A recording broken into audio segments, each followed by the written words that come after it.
Bismillahirrahmanirrahim. Assalamualaikum warahmatullahi wabarakatuh. Alhamdulillahirabbil alamin wassalatu wassalamu ala asyrafil anbiya'i wal mursalin wa ala alihi wa sahbihi ajma'in amma ba'd.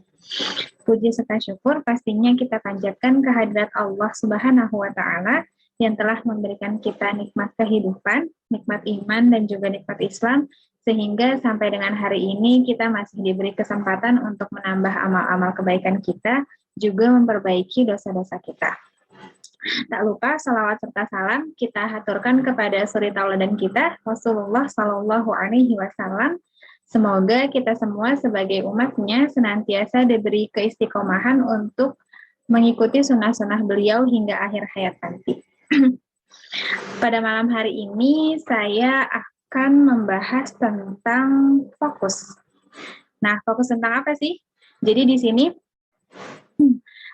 di dalam kehidupan kita pastinya ada dua hal. Ada hal-hal yang bisa kita kontrol dan ada hal-hal yang sebaiknya mungkin kita tinggalin karena kita nggak bisa ngendaliin itu. Nah, jadi sering kejadian kalau misalnya kita lagi ngerjain sesuatu, pasti itu ada yang susah, ada juga yang gampang.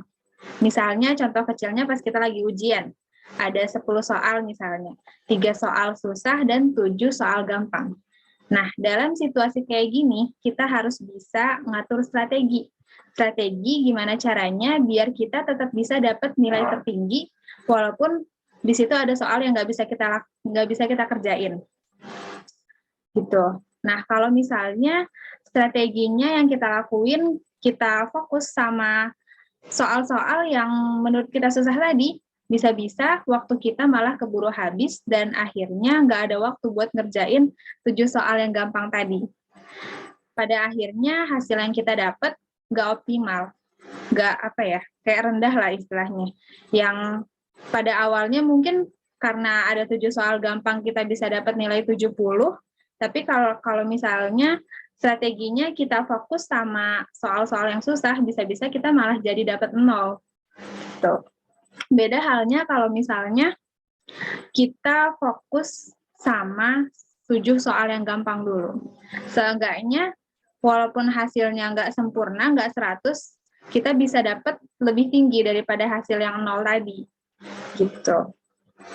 Nah, ada perkataan dari seorang penulis buku, kalau misalnya kita terlalu fokus sama kondisi yang nggak bisa kita kontrol, kita jadi malah akhirnya tuh kontraproduktif, alias nggak ada gunanya.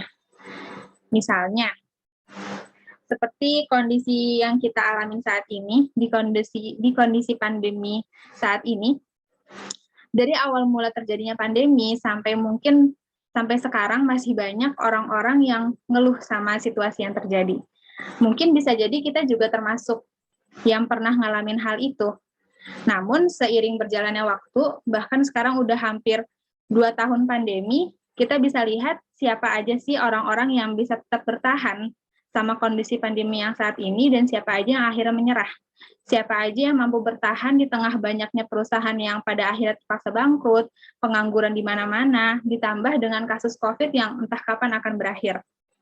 Nah, orang-orang yang dapat bertahan inilah orang-orang yang fokus sama apa yang bisa mereka atur.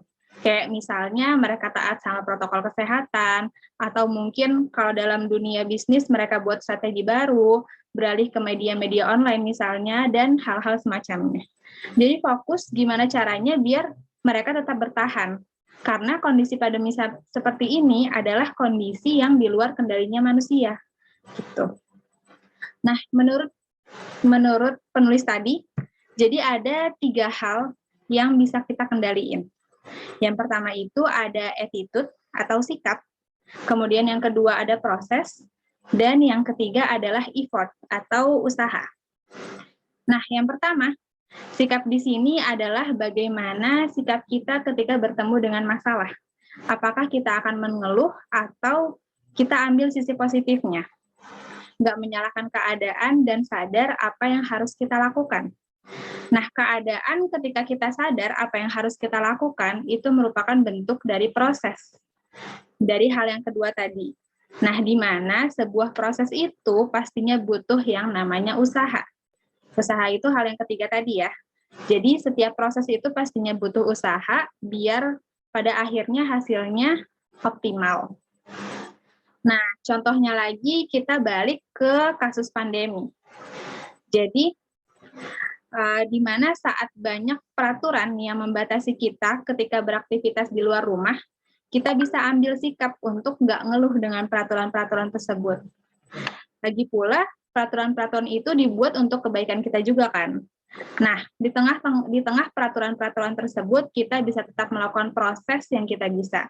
Kita bisa tetap berusaha menjalani kegiatan sehari-hari tanpa melanggar peraturan-peraturan tersebut. Hingga pada akhirnya, kita tetap bisa menghabiskan hari-hari kita dengan optimal dan tetap produktif.